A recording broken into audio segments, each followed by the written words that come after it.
were very strict on their Sharia and their Islam and applying that. And in Islam, we accept Christians, we accept Jews, and then also, like an extension, we accept others like Hindus and so on. There's a fallacy that Muslims are against or trying to tolerate it. No. So Christians lived right up to our time. Jews lived, other religions lived, and therefore each had their own place, each had their own role to play. But for example, one thing, in constant, yeah. One thing is worthwhile saying, though, is that the little bit that I do know is that they were very, very safe under the Ottoman rule. There was no apartheid, there was no oppression, regardless of what some of the Western historians may say. Is that right? Did they encourage, people to come and live freely?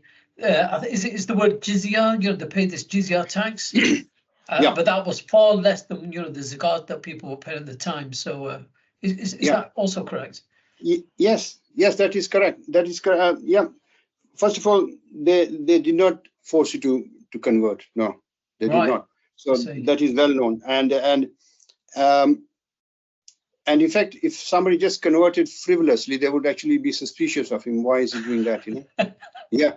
It is not like the view which is given. And the view, don't forget the views we have now all through the Western medias and storytelling and all these books, and they're not real sincere. So they were not Muslims have not been afraid of non-Muslims, especially people of the book, which are Christian and Jews. And that is an example from not only from the Ottomans, but from people like Salahuddin, the conqueror of Jerusalem. An example he followed from Hazrat Umar, the Khalifa of the Muslim, the second Khalifa. And the example Hazrat Umar followed from his teacher and master, Sayyidina Muhammad sallallahu alaihi wasallam. When he reached Medina, there were pagans and there were Jews. And pagans decided to convert to Islam, and the Jews decided not to. But the Prophet made an agreement with them, the Medina covenant is well known, and people who want to ignore it can ignore it, but it's very important. And that was saying Jews can live separately. They will even do their family or personal law according to their law. So if they had a dispute or something, he would let them sort it out if it was. And what was common was defense against external enemies. That's always the case, isn't it? Yes. Had to be joint defense.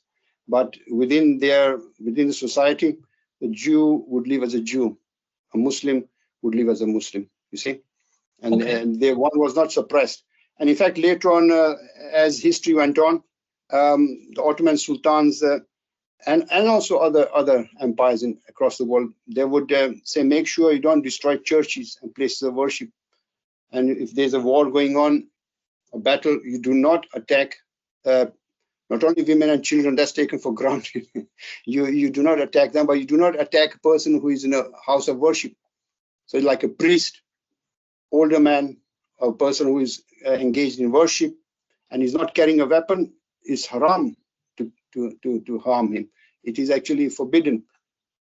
Then the Prophet ﷺ, there's so many sayings of his saying that somebody in a Muslim society who persecutes a non-Muslim or gives him trouble, forget about killing, just giving him a lot of trouble and suppressing him. He says, I will prosecute that Muslim on the Day of Judgment.